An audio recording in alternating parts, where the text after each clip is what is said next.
Good morning din sa iyo, JC. Magandang umaga, Pilipinas. Good morning, boss. Ngayon nga po ay kasalukuyan pa rin umiiral sa ating bansa itong si Bagyong Nando.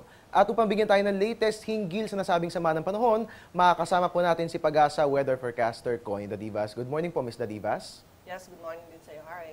Alright, Ms. Dadivas, kasalukuyan pa rin ng nasa bansa itong si Bagyong Nando. Ano po ba yung exact location nito? At ano ang pagkilos na tinatahak ng nasabing bagyo? Sa kasalukuyan, ang Bagyong Nando ay nasa layong 120 kilometers, silangan na Itbay at Batanes. At taglay nito ang pinakamalakas na hangin na 85 kilometers per hour at ang gustiness na 100 kilometers per hour. Ito ay kumikilos pa hilaga-hilagang kanluran sa bilis na 15 kilometers per hour.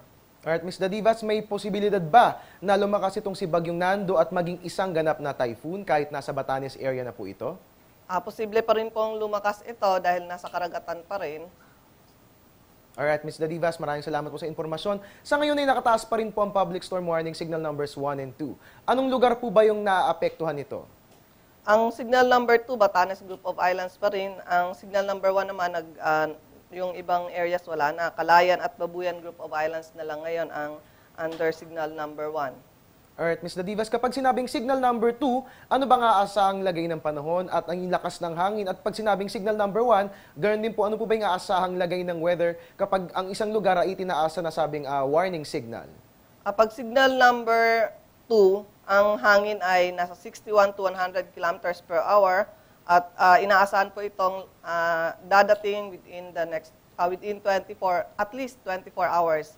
And then moderate damage to agriculture. Pwede rin ang mga puno mabubuhal dahil sa sobrang lakas ng hangin. Then travel by all types of sea vessels ay mapanganib, pati na po ang travel by all types of aircrafts. Ang signal number 1 naman, mga sanga ng puno lang ang pwedeng putol. And then ang hangin nasa 45 to 60 kilometers per hour at ina-expect itong lalapit within the next 36 hours. Ang sea travel by small sea crafts and fishing boats ay mapanganib din. Alright, Ms. Dadivas, posible bang mas lumakas pa si Bagyong Nando at magtaas po tayo ng signal number 3? Sa ngayon, papalayo na ito ng bansa, so hindi natin inaasahan na magkakaroon pa ng signal kahit aling area dito sa bansa. At posible pang magbawas tayo ng signal mamaya dahil papalayo na po ito. Alright, that's great news mga kababayan. Ayon nga po kay Pag-asa weather forecaster Connie Dadivas, hindi na po natin nakikita yung posibilidad ng pagtataas ng signal number 3 at posible na nga rin po mamaya, bawasan na po natin yung signal numbers na nakataas dahil nga po tuluyan na pong papalayo ng ating bansa itong si Bagyong Nando. At Ms. Dadivas, sa patuloy na pagkilos si Bagyong Nando, patuloy pa rin po ba nitong pag-iibayuhin ang hanging habagat? If yes, saang lugar po ito makaapekto at magdadala pa rin po ba ito na malalakas na pag-ulan? Yes, tama po yun. Hatak pa rin po nito ang hanging habagat, pero may mga malakas na pag-ulan pa rin dahil sa habagat ang Northern Luzon at western section ng Central Luzon, pero dito sa may Metro Manila, medyo mahina na po ang habagat. Light to moderate na po inaasahan natin mga pag-ulan. Alright mga kababayan, ayon nga po kay Pag-asa weather forecaster Connie Dadivas, pag-iibayuhin pa rin ito ni Bagyong Nando ang hanging habagat. Pero ganoon pa man, hindi na po magiging masyadong malakas ang epekto nito sa atin. At Ms. Dadivas, kaugnay pa rin nitong hanging habagat, kumustahin naman po natin ang lagay ng ating mga karagatan? Nakataas pa rin po ba ang ating mga gale warning? Tama po yun. Meron po tayong gale warning sa northern at central seaboard ng western Luzon. Alright, Ms. Dadivas, kailan po ba natin maaasahan ang pag-alis ni Bagyong Nando sa bansa at kailan ba natin mararamdaman ang improvement sa lagay ng ating panahon?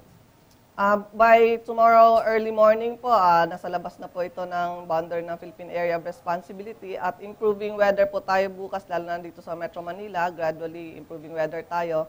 And then by Friday and the weekend, mas maganda po magiging lagay ng panahon. Fair weather po inaasahan natin.